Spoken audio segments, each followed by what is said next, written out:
Should do this every week. All right. Except she has to serve both of them. Jack would agree. If there's an extra water, You'd could agree. you hand I me brought one? caffeine this time too. I'm really Thank ready. you. Now I got to. Okay, welcome everyone to our regularly scheduled, although additional meeting on the Wenham Board of Selectmen. This is February 13th, 5 p.m. It is 5 o'clock. It's 5 p.m. Early. It's 5 p.m. somewhere, as they say, and that, Wanted it earlier, Jack. Yeah, really. well, we're not drinking yet. So we have some unfinished business from last Tuesday night, and that we hope to conclude tonight with hopefully an abbreviated agenda for the items we weren't able to get through. And that, as always, we begin our meetings with an invitation for anyone in the audience who wants to come up and comment on something that's not on the agenda. Don't see anybody coming up, so we'll go right to our town administrator's report. Peter. Do we want to make the announcements first? We've just got the one announcement. Wenham Annual Town Elections, Catherine Harrison. CH, is that Catherine Harris, CH? Normally, my report gets skipped, so I know. this is, Well, we're just going off this- cycle here. I was just trying to find out if everyone's paying attention. Hey, Catherine. So these are the annual town elections. Nomination papers for the following seats are available in the town clerk's office already, and require 20 signatures of registered voters from Wenham. 1 3-year term on the Board of Assessors, 1 3-year term on the Board of Health, 1 3-year term on the Board of Selectmen, 2 3-year terms on the Hamilton Wenham Library Board of Trustees at Large, 2 3-year terms on the Hamilton Wenham Regional School Committee, 1 1-year term as the moderator, 1 5-year term on the Planning Board, 1 3-year term on the Planning Board, 1 3-year term on the Water Commission, and 1 5-year term on the Housing Authority. Last day to submit papers back to the clerk is Thursday, February 22nd, which is coming up. And nomination papers for the Regional School Committee seats are available from the school district office. Require 40 signatures from voters from Hamilton and or Wenham for the 2 3-year terms.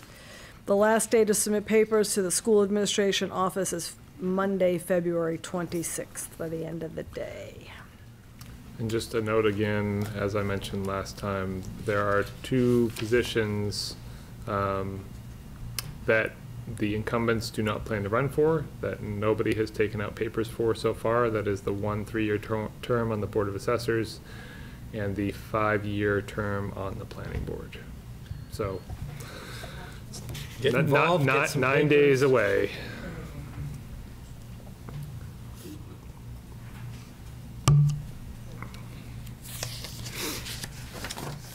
Okay. Okay, that's all that. Okay, Peter, I have some chairman's remarks after you do your thing, too. Okay. So we were notified last week that our police department has been formally re-accredited. They initially attained accreditation status 3 years ago. They're on a 3-year cycle. This was the first time through that they had to go through the review process to be re-accredited, which is just in a lot of ways as difficult, if not more difficult, than the original designation, just because when you're accredited, you have to establish the fact that you have certain policies and procedures that are in line with national standards. The 3 years in, you have to document the fact that you're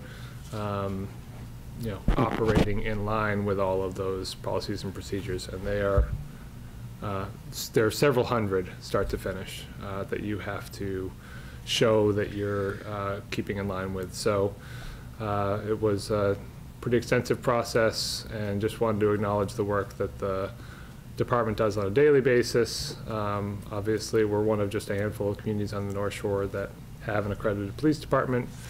And it makes a difference in terms of the level of service that all our residents get from the department, and so just want to acknowledge the work that went into getting reaccredited. Obviously Chief Perkins, but then our new captain, Kevin DiNapoli, who came in rather late in the process, but obviously had his own experience coming into the job, and got to the finish line. And then Sergeant John Gray, who was the acting captain for a large portion of the time leading up to the review, did a lot of work, and then Officer Carney did as well. So just want to acknowledge them individually for the work that they did. Congratulations to them. Congratulations.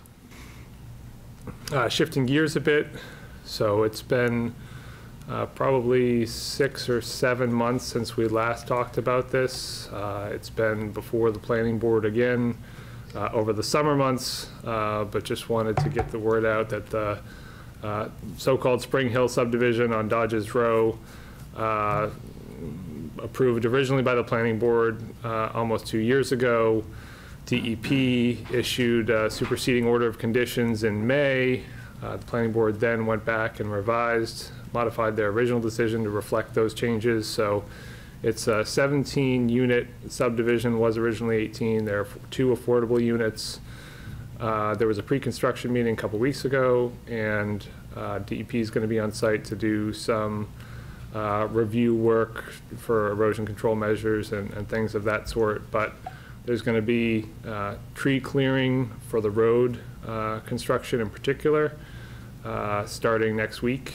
And it's a 100-foot swath going in to that property. So there's going to be some pretty extensive tree clearing. So just wanted to let the board and the residents know that that project is fully permitted, moving forward, and construction is set to really begin in earnest this spring. It's good for people to know you'll be getting calls. You may still be getting calls. I think we probably don't know that everybody listens to No, but the you meeting or might checks the consider updates, putting but- it on the website, just in a general way. A Sure. tree, project is beginning, expect extensive, whatever, Yeah. tree clearing. Yeah. They are planning. How many Yeah. people do you think actually go to the website? Oh, look at that. I don't know, but then if they say, why didn't you tell us? We say, well, we announced it at a meeting, and we put it on the website, which are our best ways. How many So people do you think actually tuning in tonight and look at the website? we can only do what we can do, I guess. I know, I'm just saying, Just saying. Just So saying. maybe more people will, when they call Peter and he says, it's on the website if you ever We're going want to to know." discuss the tax rate next. Anyway, We tune in. you started this. I'm just I hear you. just saying. Well, we try to get it out every which way we can. Obviously, Diane has her Facebook page, and she pushes a lot of information out that way. So we try to. Lucy get can it help on us with that. social We all media, share and- it. and- Everybody greets me with saying, "Oh, we don't read the Chronicle anymore." So I don't know who reads the Chronicle. Well, that's really good. I you know. do. No one watches this, no one looks at the Well, that's the webpage, no one reads the challenge, Chronicle. And then All they're right. surprised. Why don't we just take a semester for 3 months and don't do anything and see if anybody complains? Oh, go They ahead, might Peter, notice sorry. that. So the last piece, shifting gears again, is that the Board of Health just wanted to remind residents that you do have the ability to opt out of mosquito spraying. That spraying doesn't happen every year. It can only happen with a vote from the Board of Health, and we'd be notified by Northeast Mosquito Control if there were positive tests in the area. So it doesn't happen all that often. It has happened before, though, and residents, like I said, do have the ability to opt out. Historically, that opting out process was a little antiquated and clunky. You had to submit a hard copy form by the end of March. Certified. Right, exactly. It's certified mail. No. Oh, it's true, certified mail, right? That's it, certified mail. By the end of March, and obviously not a lot of people are necessarily thinking about mosquitoes in February, March. So what they've done, I think starting last year, was they allow residents to opt out on a rolling basis, and basically they will, once they receive notices, a 14-day lag time before it takes effect. But there's information on the Board of Health website, and also obviously contacting the permitting office, either by phone or by email. So just wanted to get the word out early on They that. can start spraying by the end of March. Right. That's it. Yep, thank you, Peter. So I just want to mention I'm a member of the Long Meadow Study Committee, that, as people may not remember, there was a citizen petition in both towns that both towns study certain parcel of land in Long Meadow Road in Hamilton as to potential uses for affordable housing, schools, turf fields, so forth and so on. A committee was formed according to the citizen's petition. It's been meeting for many months now.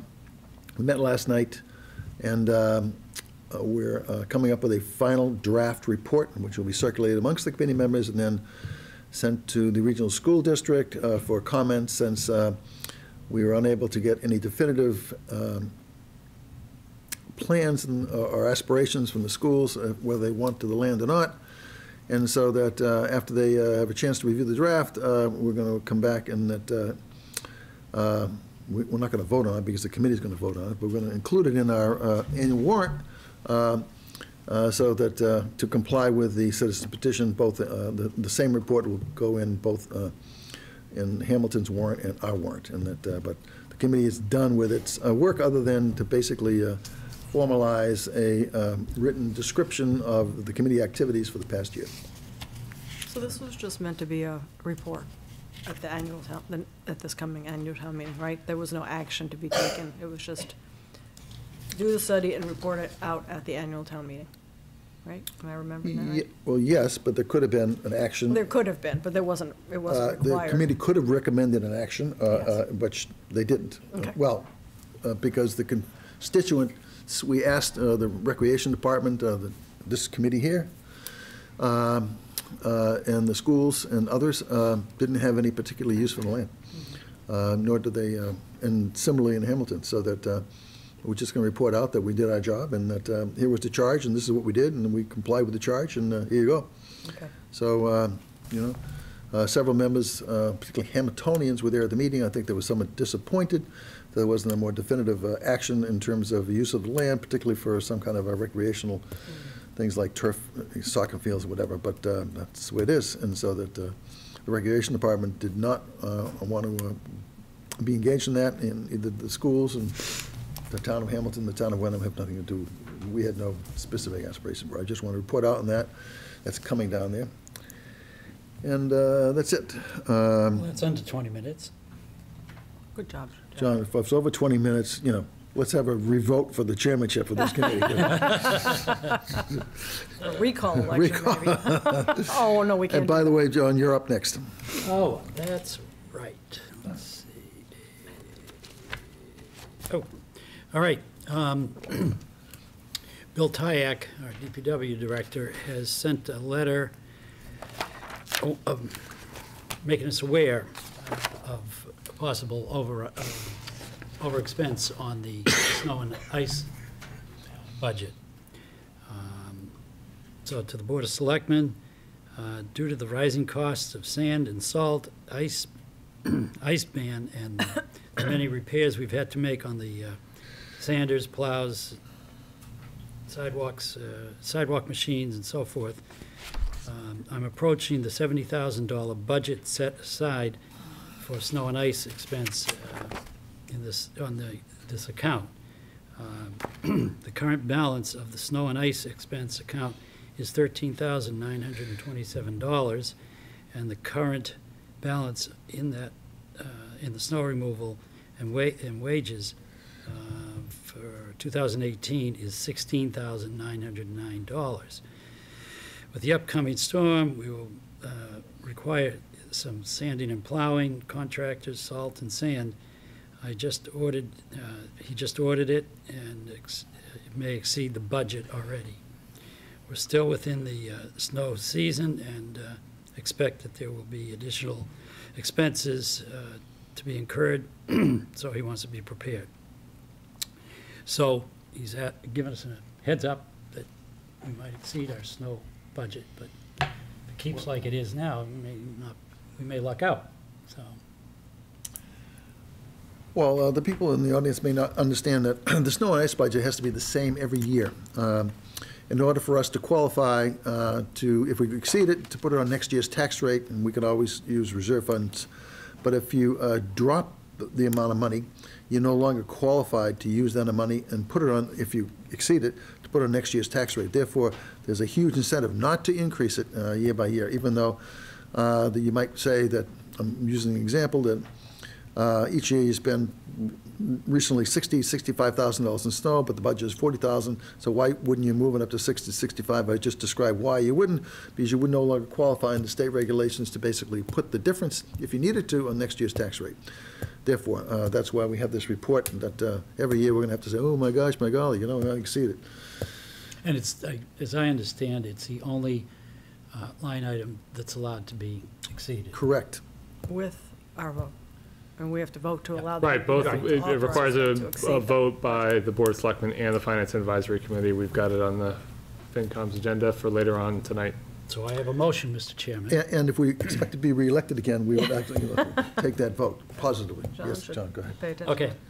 I move to authorize the DPW to exceed the appropriated amount of $70,000 in the fiscal year 2018 snow and ice expense budget. Second. Any further discussion? All in favor? Aye. Aye. Thank you, John. Bill, you got it. The annual I request. saw him today. He looked good. It's great. Some share of flu.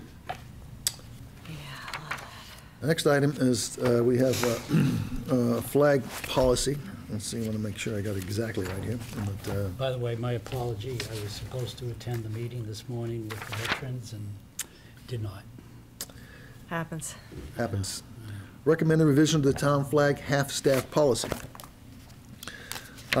This issue arose, the subject arose because we now have a flag across the street from the memorial, and that question was, is the flag being lowered or not going to comply with the rest of the town? So that this was brought to the newly formed Veterans Committee, and although the document I have in front of me from Mike Lucy indicates that the committee had discussed this in January and agreed, but they actually hadn't taken a formal vote, Peter, until this morning.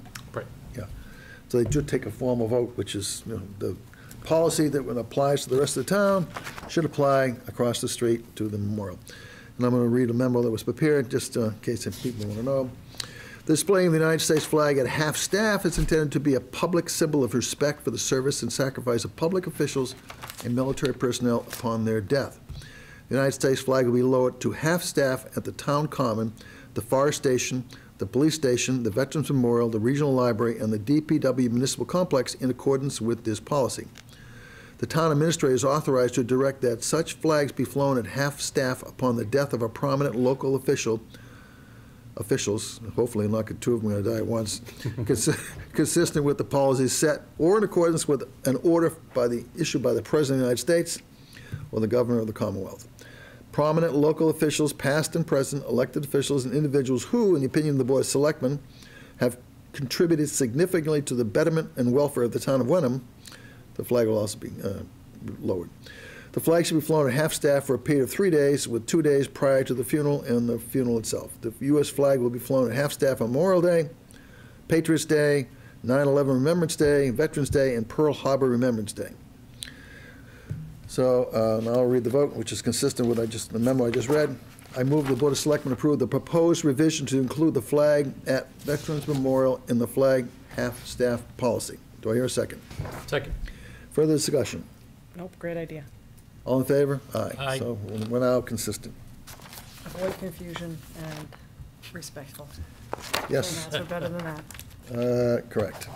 And that, of course, they wanted to know, since I'm the only selectman on the committee, they wanted to know, well, when would, how prominent you have to be for, At the discretion I said, well, for of, example, myself, I had a hard time answering that one other than, former selectmen, things like that, and that they wanted to be more specific, as it's a discretionary thing that depends. And that hard to be. I got away with that one.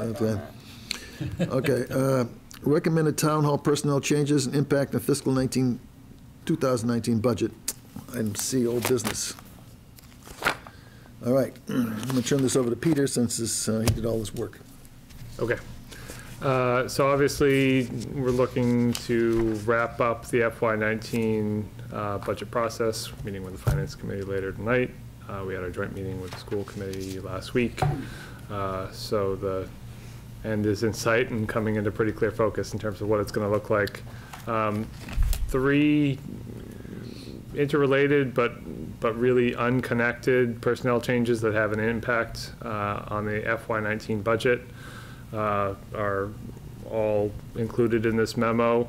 I think it's important to point out that they are not necessarily dependent on one another, but since they're all personnel changes and they all have implications for next year, that's why we're talking about them kind of collectively. So I'll go through each of them one by one. The first is the permitting coordinator and special projects assistant. So my recommendation for that position is looking to change it from a grade 8 to a grade 6A. And the background on that is that the position, when it was originally created several months after I got here, was really, it was cobbled together using funds from a couple different part-time positions, and obviously put together a job description,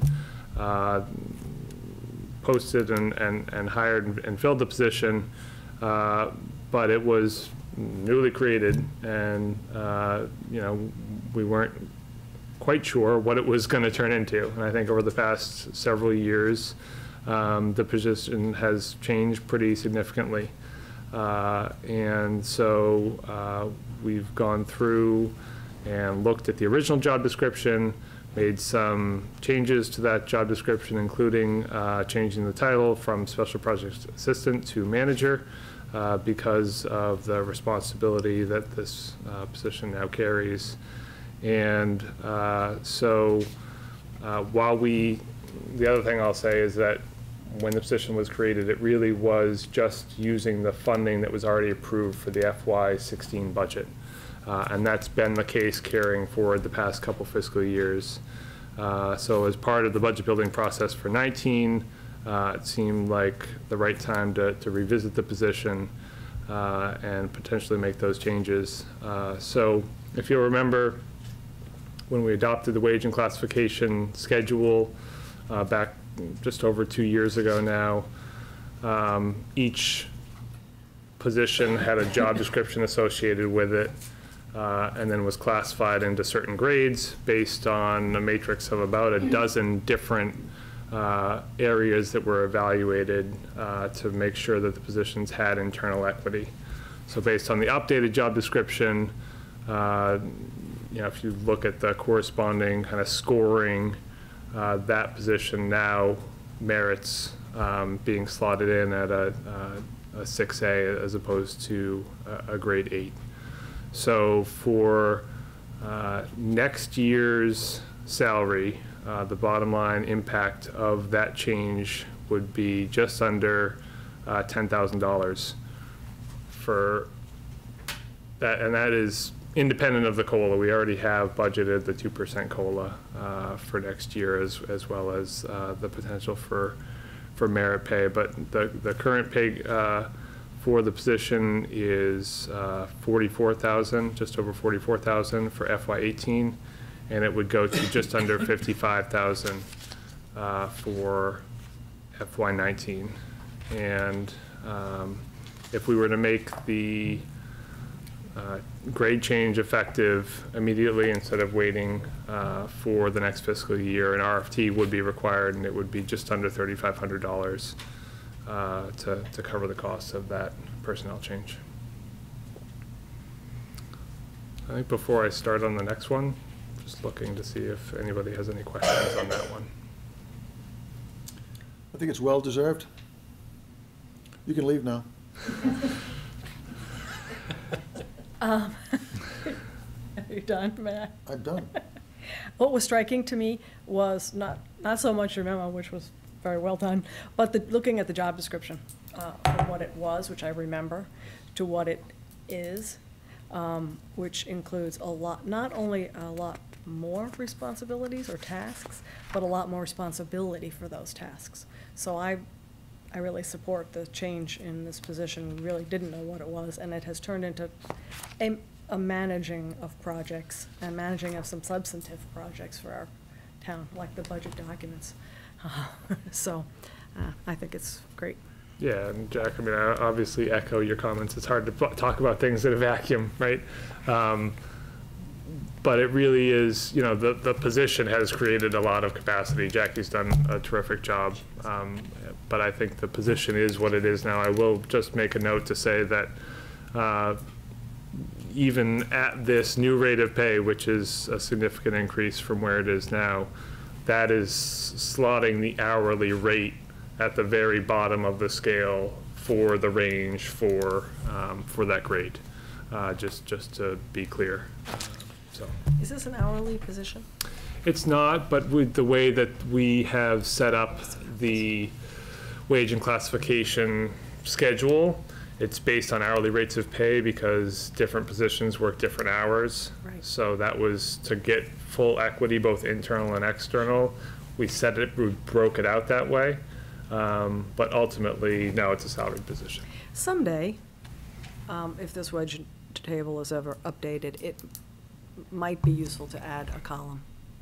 Because you're right, you know, some people look at these hourly rates and assume, or look at an hourly rate and assume the job is hourly, and sometimes it isn't, and the hourly rate is just there for comparison. It would be interesting, I think it might be useful to note which of these positions are salaried and which are hourly. Put asterisk.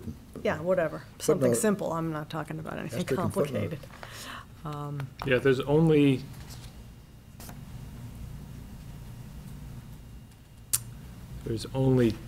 two of these positions that are hourly at this point. Now that you've said that, you want to tell us which? The firefighter and the finance assistant payroll coordinator, Ah, okay. I believe, are the only two that are an hourly. Obviously, the firefighter is eligible for additional overtime benefits. I will add that I've received several unsolicited comments about how helpful Jackie's been on various issues that have come up in the town that people just, oh, it was a great hire. She's doing such a fantastic job. She's such a helpful person, and so you've impressed a lot of people, Jackie. Set a high bar for this position. Yes, indeed. Full agreement. Mr. Chairman, I'm going to reserve my comments until you just finish the whole Sure. presentation, if you don't mind. I don't mind, John. Thank you. Other than I have to say something about Jackie. So We may run out of town, so I may not. Go ahead, Peter, please. So the next one is looking at the town clerk's compensation. So when I started here just a little less than 3 years ago, town hall was open 36 and a half hours a week, but not many people's schedules, many employees' schedules who worked in town hall were not necessarily in line with that 36 and a half hour work week or in line with town hall hours. And over time, as some personnel changes have been made, we've tried to ensure that, you know, when town hall is open, every office is open, and there's an employee there to answer questions and help out in any way that they can. So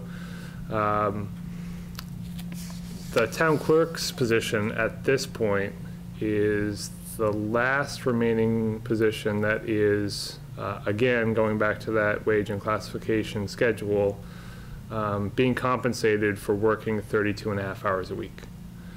And that's something that I think should be rectified. I think that the town clerk wasn't actually necessarily aware. Again, a salaried position, to your question earlier, Catherine, but wasn't necessarily aware that she was only being compensated for 32 and a half hours a week, technically on the books, in terms of her hourly rate. She's working 36 and a half hours a week. She's right. Okay.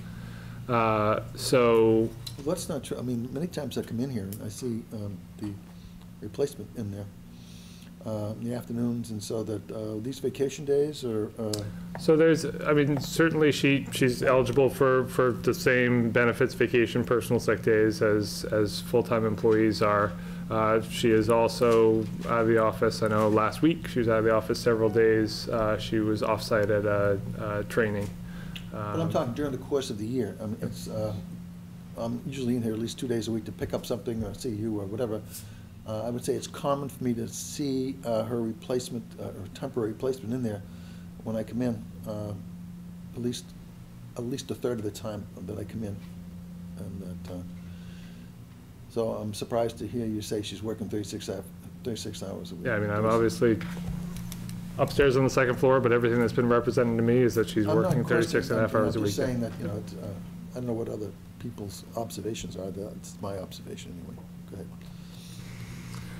ahead. So if we were to adjust the town clerk's pay to reflect that 36 and a half hour work week, it would lead to a bottom line increase of just over $6,500 on the FY19 budget, again, independent of the 2% COLA.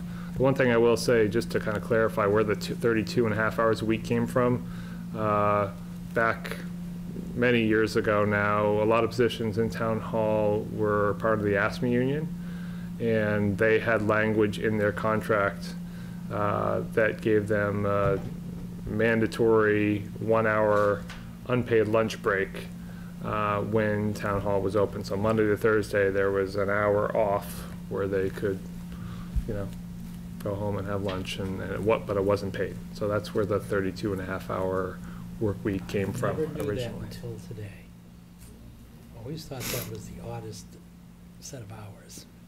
But it is, even with the unpaid one. The 36 and a half, yes. Yeah, there's plenty of 35 and 37 and a half and 40, Yeah. but yeah, Yeah, so.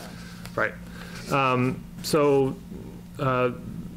the one thing I will say is that there is in your books some information on, there were, 8 comparable communities when we originally gathered the compensation data for each of these positions. Diane has done a refresh on all of the town clerks who hold positions in those communities, and relative to her peers, she's certainly on the low end in terms of compensation. And in addition to that, when you look at her grade, the grade 6 on the scale, her corresponding hourly rate is not at, but very near the bottom of the scale for the position. So those things all taken into account, the recommendation is to increase the hours that she's compensated from the 32 and a half to the 36 and a half starting for FY19.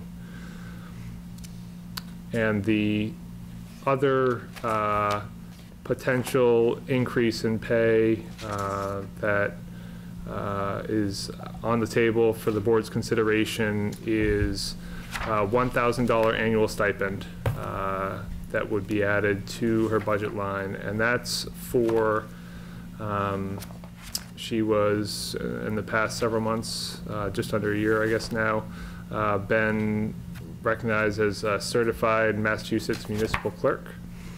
And there's actually a local option statute, chapter 41, section 19K, that could be adopted by town meeting, that allows town clerks to receive annual stipends up to $1,000 for attaining and maintaining that certification. Doesn't necessarily require town meeting approval, but I think given the fact that that provision is out there, Diane is seeking to receive a stipend for that certification. And obviously it's a pretty extensive process start to finish, requires a lot of training, and having attained that means you know, Diane personally has kind of brought more to the table in terms of, you know, her professionalism and competency in the position. So that's the rationale behind that stipend. Is that certification required for a town clerk? Not to my knowledge, no. It's something that is voluntary. It's not required under the statute. And so who paid for that certification, by the way? Did she pay or did the town pay? So I think it's a combination. I know that she has applied for and received scholarships for going through the certification program. Obviously, it's been on the town's time that she's gone, and there's been staffing in place to backfill, and the town has paid some of the costs of going through the certification process. John, you have questions? Not so You're far. gonna hold them, okay, Yeah. that's right. Yeah, just so you're aware, I spent extensive amount of time with Peter today. To be precise, at least an hour and a half. Most of it was on this subject. Okay. That's how Well, wait till concerned you- I was. So. Yeah, you asked to hold your comments, and Catherine? Relative to the town clerk, I assume that there's a paper trail that would prove that she's working the 36 and a half hours, or her time is accounted for. And she, compared to other communities, really on the low end of pay. So I have no problem with increasing her pay. Even if, anyway, I have no problem with that. Well, next up, Peter, are we done? Yep. No, done with the town clerk. Are we done with the time? Yeah. Done There's with one down. more though? One more, yeah. So the third is. It's a two-part series. That's right. The planning coordinator position. So this is a full-time position, salaried position at 32 and a half hours a week. And it's obviously been filled now for just under 2 years. Staffing not just the Planning Board and Zoning Board of Appeals, but now the Open Space and Recreation Committee and the Economic Development Committee. So there's 5 land use committees in total that this position staffs. And I think over the past year or two, there's been a recognition that a lot of this employee's time is spent either attending these board meetings or preparing for them, getting the materials together, making sure that agendas are, you know, in order, all of the packets are together, you know, public hearings are noticed, and so forth. And so I think it's really been difficult to do much beyond kind of the basic administrative functions in supporting those boards. So, and if you remember when we went through the hiring process a few years ago now, it was difficult to find someone who had expertise both on the planning side with Planning Board and Zoning Board of Appeals and the Conservation Commission. Person who used to hold this position had more of a conservation background. Current employee has more of a planning background. We knew that coming in. And a lot of other places have a specific conservation agent that just supports the Concom in their work. And so my proposal is to essentially split this full-time position into 2 part-time positions. It would be a planning coordinator that staffs the Planning Board and Zoning Board of Appeals at 19 hours a week, and then another 19-hour-a-week position that would support Concom and the Open Space and Recreation Committee.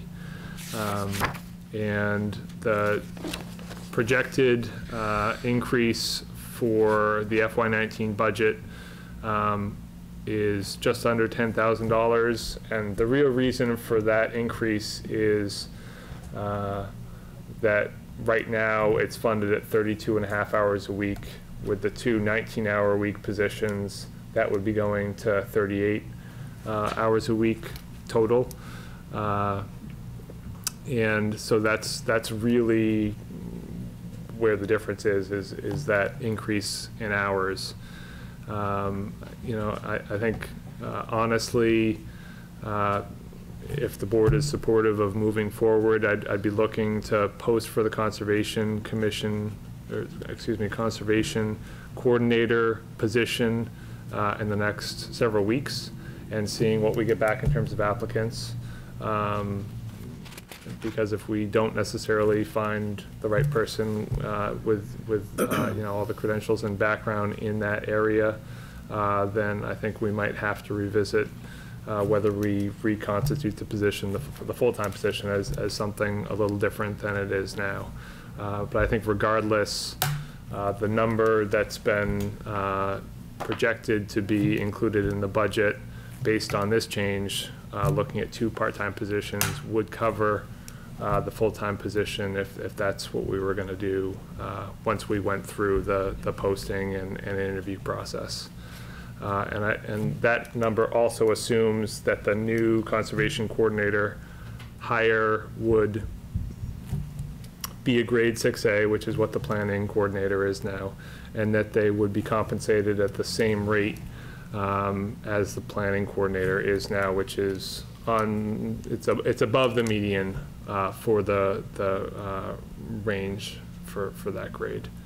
And the plan, at least at this point, if it were to be 2 part-time positions, is for the incumbent employee to stay on in that part-time planning coordinator role and to hire from outside for the part-time conservation coordinator role.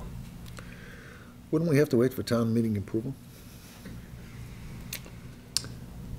Sure, well. Because somebody could get up and say, no, you know, that, so, I mean, we wouldn't want to hire somebody in anticipation prior to town meeting approval and the FinCom's recommendation as well. Yeah, so the FinCom's going to be talking about this later on tonight. Right. But certainly we could post the position and let the candidates know that it's subject to approval of a town meeting vote. I mean, realistically, if we posted the position next week, we wouldn't even close the posting until the end of March. So I just want to be mindful of the fact that there's a town meeting process here and that. Yep.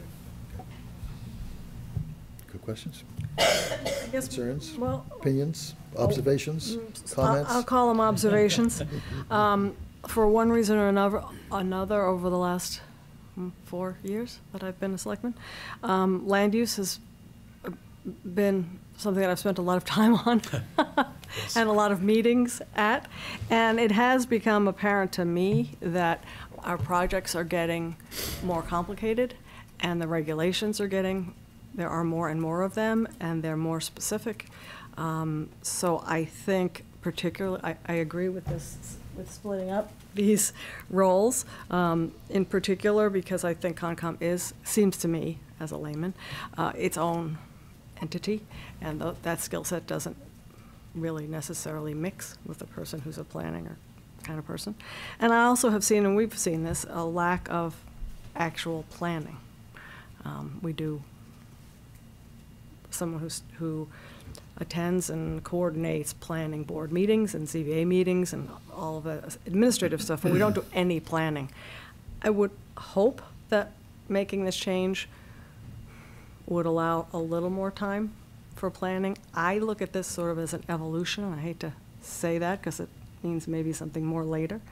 But I don't think this is the end of where we need to be if we want to do a really good job. I do think it's too much for not any particular person. I'm not talking about any particular person. I just think this job, as it stands right now, is too much for one person. And splitting it into 2 part-time jobs, which I presume are no benefit jobs. they would be, yeah, correct. Under the limit for benefits. Right, that's why they're at the 19 hours a week. Yeah, and splitting it in that way, I think will serve the boards better and ultimately the town better.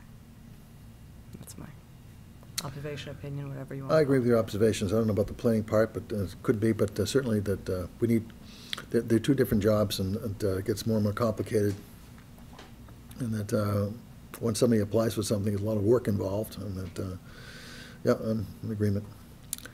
So those are the 3 positions, right? Yep. So, John, you've been holding your comments, and Yes. fire away. All right.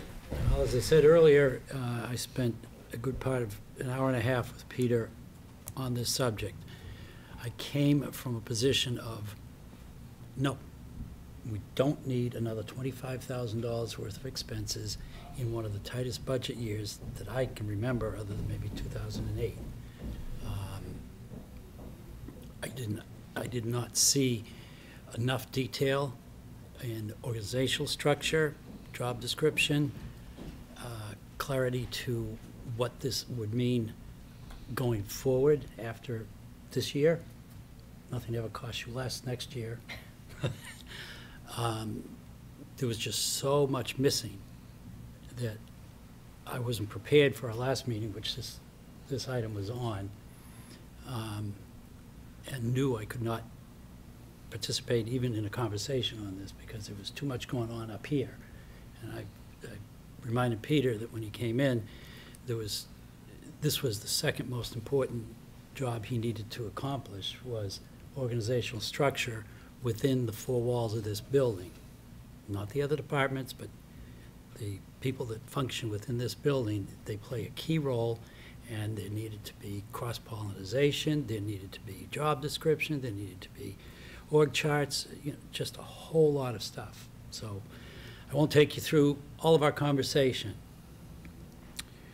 but what I will say is that by the time Peter explained to me what his thoughts and plans are, and I asked the questions that I asked, I came full circle to the point where I'm prepared to say I'm in full support of this, because what it will do for this town is ultimately will save money, encourage the people who are here doing the work today, who've been doing a great job, great spirit in this building, and give them directions as to how this is all going to come together and make things more, as Peter said, a little more balanced in compensations and hours, and fix things.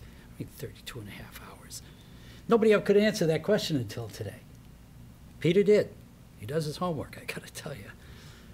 So I just want to highly commend all three people. This girl right here knocks my socks off every time I talk to her, as the town clerk and Margaret. Margaret. she's a little bit quieter, but she's who she is.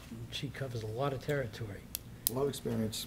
So I just wanted to share my thoughts that way to you. I know it'll be a bit of a challenge, but we're only people here. We don't make things. We don't accomplish other goals. We're all about people. So we can't make a better product if we don't have good people. We need good people. Thank you, John. I noticed there's no votes that you're asking for tonight, because I don't see any. Or did I miss that? Yeah, so, I mean, if we talk about going through the standard budget process for any particular department, when we have our Saturday meeting or go through it from there aren't any particular votes on those department budgets, whether it's the police department or the fire. It's more, I don't know, what the discussion is, if there's any requests for changes. So the final budget that the board will be looking at, the finance committee is going to be reviewing later tonight, includes these changes. I think the sentiment was that if the board wasn't supportive of them or had additional questions, that we would hold those in abeyance and have those discussions. All right, let me take a pseudo vote then. Okay. You in support of what he described? I am. John? Are you in support of what he's Yes, I am. described? I am as well, so is that, okay, Okay. you got that? I do have one more comment. Oh, okay. If you want to go first. Just a general one that actually your comments reminded me about. And this is a general overall comment that I think sometimes we forget about, or I forget about.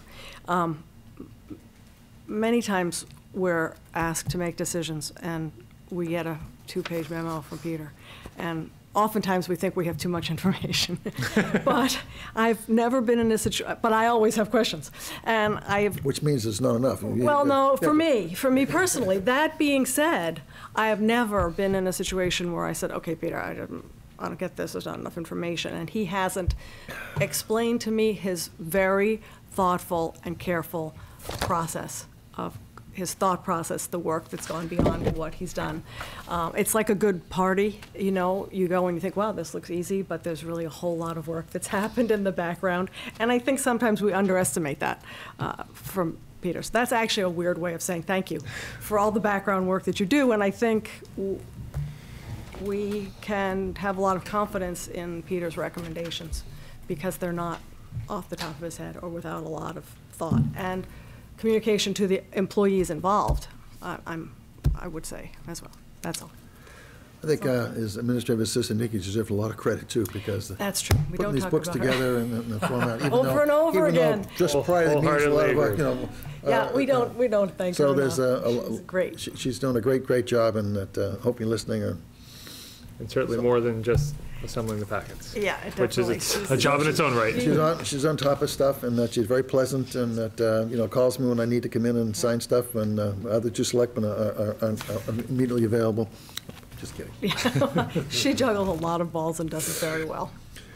Okay, good. Just one last Oh, I'm point. sorry, John, go ahead. Over the 10 years I've served either on this board or very tight to it,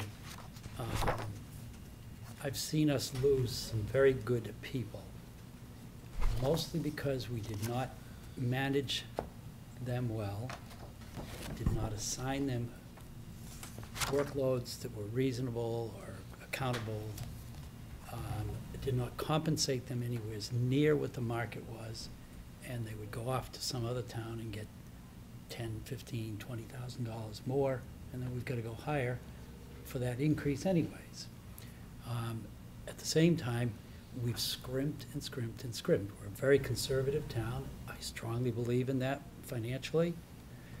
At the same time, we watch the budget over at the school, which is predominantly labor also, and they have no problem settling contracts that far exceed any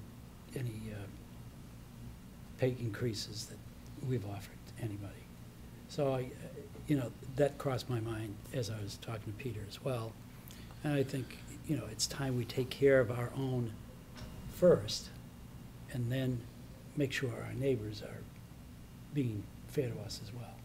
So, You know, Jack, and help yourself, Catherine, how tight some of these budgets have been and how much we cut back. We certainly experienced a lot of turnover in the finance department, not necessarily in the past year, but 3 or 4 years ago. We were underpaying the professionals in the office, which we paid for, with a lot of turmoil and outsourcing and bringing it back in, et cetera, and that we had an antiquated accounting system, which we had to upgrade, which meant a lot more work on the part of the auditors trying to reconcile various schedules that were independently prepared as opposed to being a product of the system itself. So that now we have a modern accounting system and good people in there, and that but we hopefully learned a lesson from that one. That was that cost us I don't know about money, but it certainly cost us Headaches. heartache and headaches, and that right. So anyway, I think we're all in support.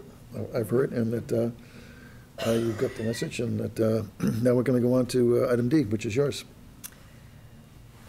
Okay, I'm happy that this is on the agenda. We've talked about this on several occasions. I'm very interested to hear Peter speak about the proposal, which I've read, but I'm interested to hear him speak about it. It's a proposed inspectional services intermunicipal agreement with Hamilton. So I will turn it to Peter. okay, so, I guess probably makes sense to. Another hard-earned presentation. Yeah, no, I'm thinking about how to frame it. So, Why don't you describe the existing situation right now, Yeah. and what the new situation would entail, Sure. and indeed what the cost of the current system in the aggregate, and that indeed what the incremental cost would be, if any. You and I have discussed this, and that and how it would work with our sister town. Sure.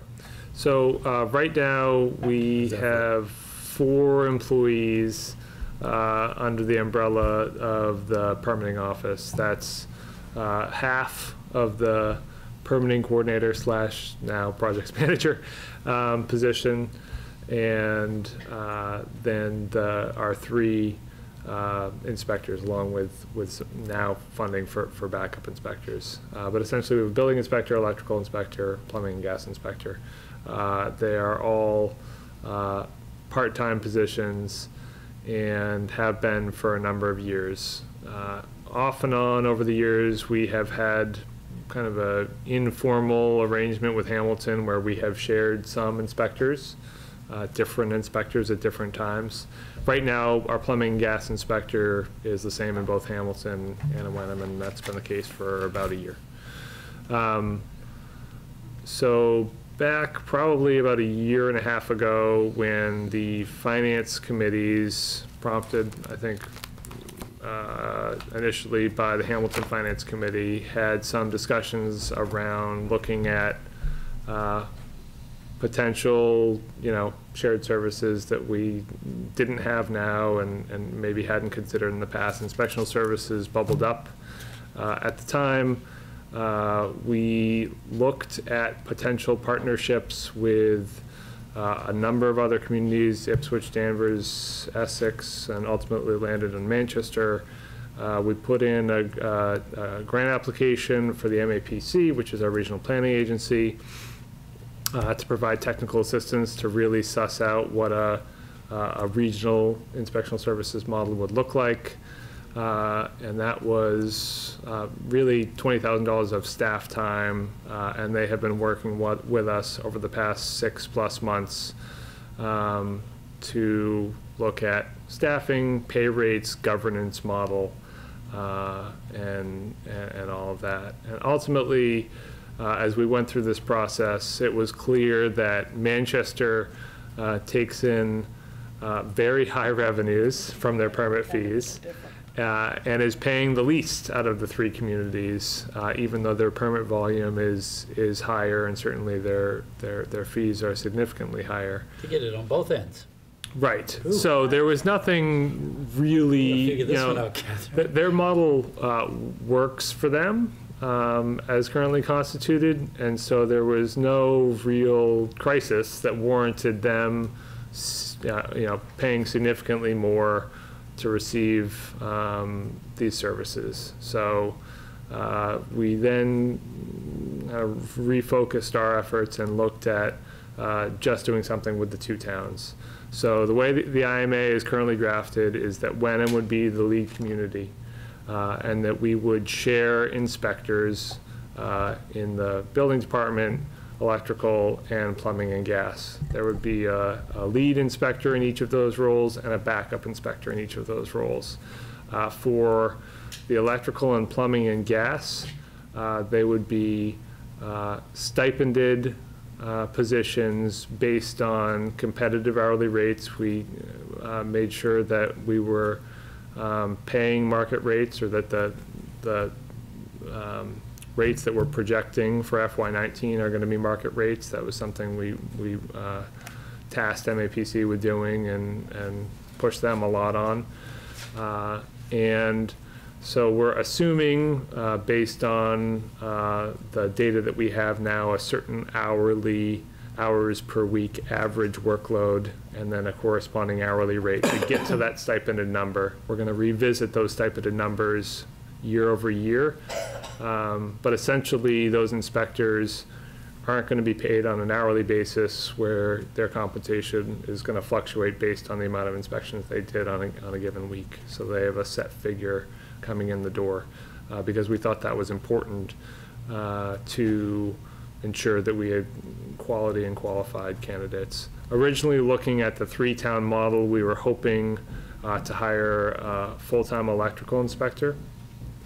Ultimately, with a 2-town model, that will still be a part-time position, as will the plumbing and gas. But the real major difference is that under this model, we would have a full-time building commissioner who would be benefit eligible. And that's really where the incremental cost difference is for us if we do move forward for FY19. And this person would be responsible not just for inspections, but meeting with applicants, contractors, residents, and conducting zoning enforcement. I think, you know, when you read the summary from the MAPC, that was something that was a refrain both in Hamilton and in Wenham, as it's similar in some ways to our conversation around land use, and that being a building commissioner really is two discrete levels of expertise and skill sets, because it's knowing the code, which is extensive, as they will all tell you, and being up to date on the code, but also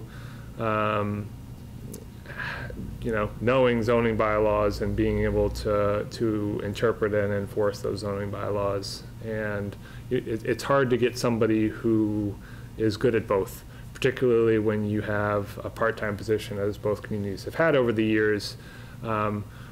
Making it a full-time, we would be looking to hire somebody who, you know, building inspections are, you know, are their career, it's their profession, and they wouldn't necessarily, you know, be wearing multiple hats and trying to fit in this inspectional work based on their work schedule or priorities or everything else. So that's, I think, a real benefit to having the full-time building commissioner. They would have some supervisory responsibilities over the other inspectors. They'd be, you know, coordinating between both towns. The other thing that we think is going to make this model successful is we have a pretty antiquated permitting system database that we got grant funding for last year. We're in the process of upgrading right now. Hamilton, their system's even more antiquated. They're on pencils and paper, so they don't really have anything to go off of now.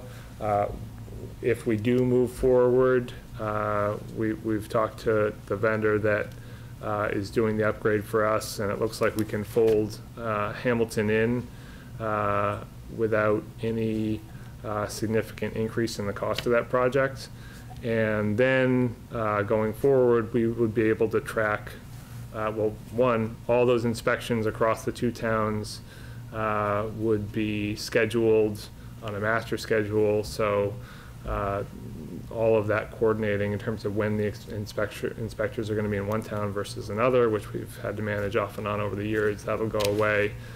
We can track, you know, how long the inspections take, what their mileage is, all of those data points. So we're going to be able, going forward, to refine the model as you know, we have more information about, you know, how long some of these inspections take, and potentially make adjustments to the fee schedule accordingly. So I think that's another real positive going into this arrangement with Hamilton. So, Jack, to your question, bottom line impact, if we were to move forward, I will say, just stepping back before I get into the numbers, it's a 2-year IMA that we, you know, really gives us time to get it up and running, get that data, and see how it's working. And the impact for us for FY19 is just under $8,800, and how that cost share is apportioned is it's a 50% split looking at the populations of both towns, and 50% split on the prior calendar year permit volume, obviously what's taking up the time of the inspectors. So we thought that that was a fair model.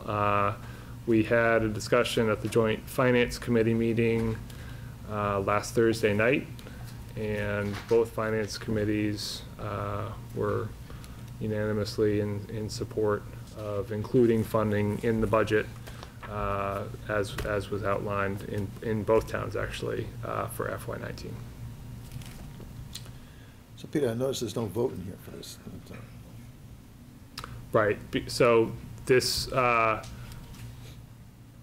an intermunicipal agreement, especially the first time through, I didn't think it made sense to hear about the program and take a vote on the same night. So if the board is interested in taking a vote, then we could put that on the February 20th agenda for war approval. I mean, I'll listen to the comments of my two colleagues here, but, we don't want to go through the whole thing again, so that. Yeah. Thank you for the consideration, because I fully agree. It's a new Presenting program. and voting the same night, unless it's fairly simple, it's not necessarily a good thing to do. I think we've had, well, how am I going to phrase this, that we could have used more work in the inspection, residents' complaints, and making sure that various small businesses are complying with our business codes, and, that you and I think maybe one of my two colleagues here have also had resident complaints about small businesses not complying with our bylaws and codes and so forth, and that has been, and you need to have, vigorous is not the right word, but consistent application of that, and that, which we haven't been doing, probably because we haven't had the resources to do it, and that, but this would be helpful to have somebody who's, doesn't have to, their only other duty would be to, whatever they're doing in the town of Hamilton, and that, for that particular day, so that instead of trying to figure out, they're working part-time someplace else, and they're only, anyway, I think we can really use additional hours and that, based on the complaints that you and I, and I'm sure John and Catherine have also heard, without mentioning any particular complaints. Yeah, well, I have not as much that as I have the neighbor-to-neighbor problem. That's what He's building I was trying to a be shed really. on our property line. I was trying to be And I've been- Generic. generic. It's exactly what I mean. One of the complaints anyway is that. Well, I didn't say a neighbor's name, but I know of 3 or 4 So- neighbors that I've dealt with in the last few In years. the interest of time, what is our present cost for this? What are we presently paying for these services? Because, $8,800 is what you said the FY19 number Yep. is. It would be $800 more. Yeah, so the total permitting department budget, for these positions, it's just over 44,000. Now. But With our present with a- structure. Correct. Yeah. But and so it's an incremental increase to the 53 and change for FY19. But again, and to be clear, a couple things I didn't say, not planning on changing the administrative support in either town under this model. It's just the inspectors. So Wenham will continue to, obviously we're lean community, so Jackie will be in the permitting office and be there to answer the phone and answer questions and email and everything else. Hamilton will do the same. They don't plan to change anything administratively, so you still go to Hamilton to pull permits and everything like that. It's not as if they'll have to come to Wenham Town Hall for that. So that's why there's a little difference between the overall permitting budget and then just the inspector's costs. And the other thing that I will mention is that $8,800 assumes that the new building commissioner comes in at the highest rate for the grade for that position, which is a grade 7, and that they will have the most expensive family plan. Take health insurance, and that if they do, they'll have the most expensive family plan. So it's kind of a worst case budget. Yeah, exactly. And the reason I wanted to put a kind of finer point on that, because considering that it is, it seems to be an appropriate amount of money, considering that we will have a full-time person. And with that full-time person will come the professionalism and the expertise that you talked about that we couldn't get in part-time people, most likely, for the building commissioner. So I think that would be a big draw to someone who just wants to be the building commissioner, code enforcement officer for these two towns and not do anything else. And I should also note that the cost increase just for the inspectors for Hamilton under this model is just under $27,000. So they're taking a pretty significant amount of that difference from the current model to going into FY19. As I understand it, the split is half on population and half on permit volume. As we just said a Yep. minute ago. I just wanted to, Yep. And right now, the way the IMA was structured, we honestly tried to keep it as straightforward as possible, recognizing it was kind of a pilot program. We had a 2-year window to get it up and going. So there aren't you won't see the complex administrative charges formula in the IMA. I think certainly going forward, especially Shucks. but for our OPEB liability and those other things that can and should be a consideration that's included in the IMA, but especially just getting out of the gate and where our increase was disproportionately lower, I thought that it made sense just to leave it as it was. I'd have to agree with that. We might not get out of the gate if we started getting into discussions of administrative fees and algorithms and Right. calculi. That's my opinion on that. Question, I'm not sure I understood. Well, let me put it this way. My thought is that there would be just 2 people inputting into the services schedule. That's correct. One from Wenham and one from Hamilton. Yep. And then their time, the inspector's time will be apportioned by that input? No, so we're going to be tracking their time in terms of, when they're doing inspections in both towns. Obviously, they're not only going to be doing inspections, especially the building commissioner. But the formula will be recalculated every year based on a population update and a permit volume update. Sounds fair. And the stipended positions will be, those total compensation amounts will be recalculated. Right now, we're going into it making an assumption about the number of hours and hourly rate. So once we have better data on the amount of hours, that each position averages over the course of the year, we will then, up or down, do a reset on that stipended amount. So in other words, there's still a bit of unknown, and then I assume there needs to be some, well, the site visits are expected, Yep. but then there'll be town hall hours? Yep, we're going to have, Paperwork to do? absolutely. Nice. So as Peter mentioned, currently we do share one inspector, which is plumbing and gas right now, which living through an informal shared service with building, electrical, and plumbing during my time here, plumbing is the most pleasant to informally share because they do have a smaller volume than the building inspector. So in the IMA, there are specific office hours for each community, and in terms of envisioning what it would look like, the day-to-day, the operational, I think, John, is kind of your question. And so there's really 4 ways a building inspector's time would be broken down in this model, and that's Wenham inspections, Hamilton inspections, Wenham office hours, and Hamilton office hours. And the new permitting software, the mobile app, does all that scheduling and tracking. And I think what's important and something we lacked in the previously informal shared building model especially is specific days and times that were for each community specific, but then having the flexibility when something was more emergent or last minute to have that person back in town, whether it's for a ZBA meeting or a zoning enforcement complaint that needs to be observed right away. So I think in this new model, in terms of the day-to-day for us, we're going to have the best of both worlds in that we have specific office hours, we have specific inspectional hours for each community that will be made known to the public in terms of scheduling inspections and scheduling meetings. But at the same time, if something were to come up, like I need you to run by and look at this house, or we got a complaint on this road, that person is going to be full-time between Hamilton and Wenham to respond.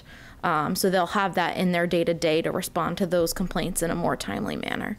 I also would assume there may be times where they're gonna need to join the ZBA meetings or Correct. planning board meetings or.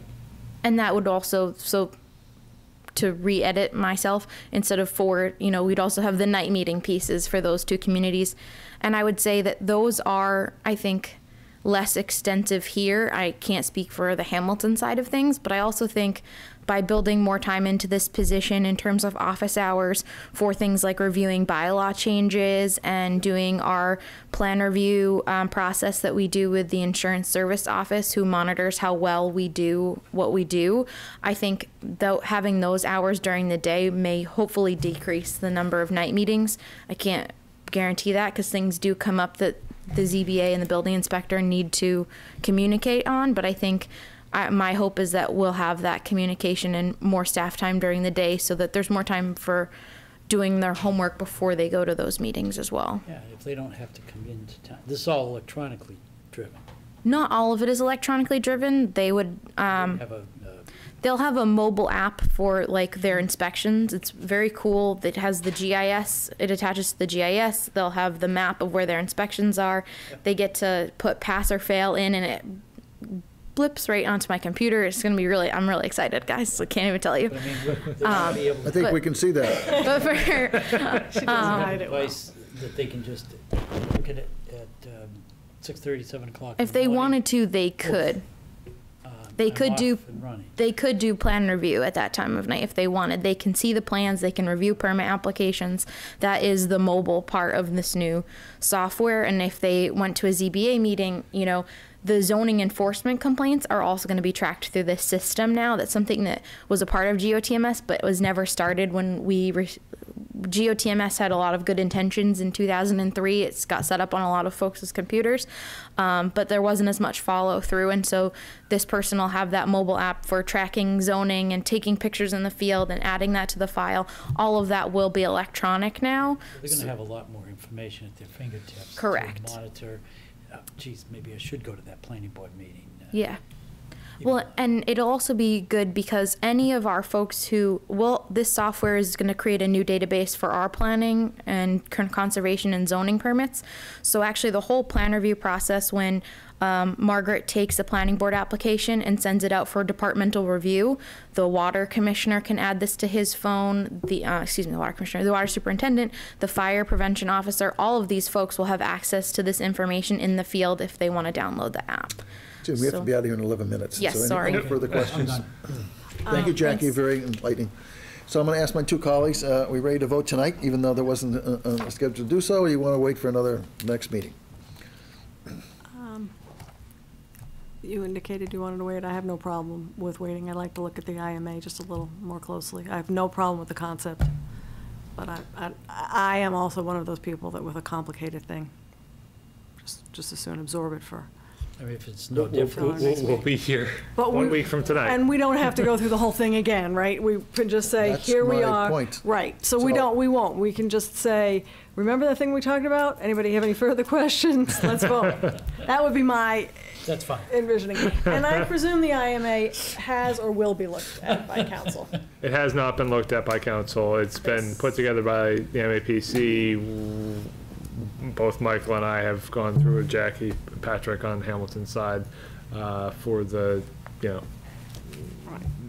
all of the wordsmithing, but we certainly could have council look at it. So when we meet on this again, so other than the concept, the money, everything else like that, how it's going to work, is we're just going to look at the IMA itself. Yep, I'm good with that.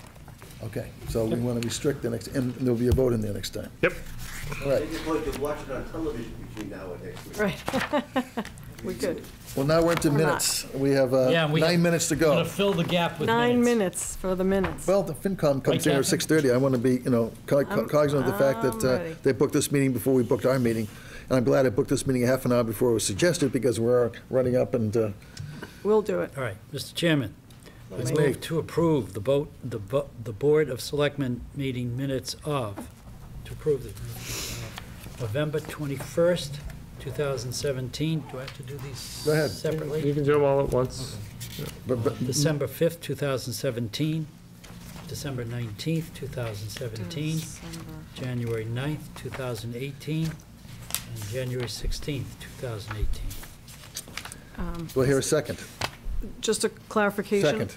No, wait, did you say, I didn't say further discussion. well, but I think there's an I think maybe John misspoke.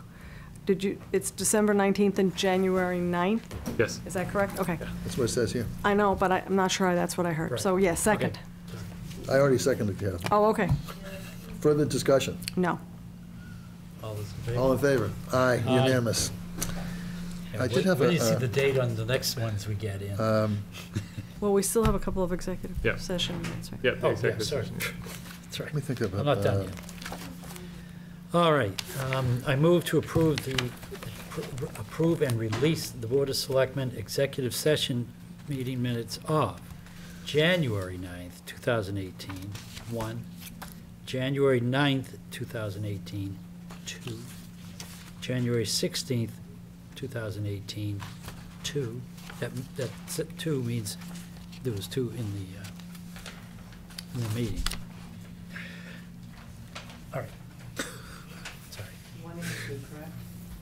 No, just 2 for the 16th for releasing. For releasing. Right. Okay, I second. I will second that. Approve and release, yeah. Further discussion? None. All in favor? Aye, unanimous?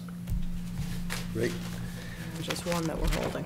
Well, we're holding, right. So, So that, so we have to approve and hold that one? Yep. We didn't do that yet, did we? No, Oh, right. No. Okay, so I move to approve and hold the Board of Selectmen executive session meeting of, meeting minutes of January 16th, 2018. One. here a second? Second. All in favor? Further Aye. discussion? Aye, aye, all in favor? Good. And that's it. Make Okay. a motion to adjourn? May I make a motion to adjourn? I make a motion to adjourn. You want to second that, John? I would second Before I that. do? Proudly. All in favor? Aye. Okay, 6:23. I'm a minute taker. So we can get out of here.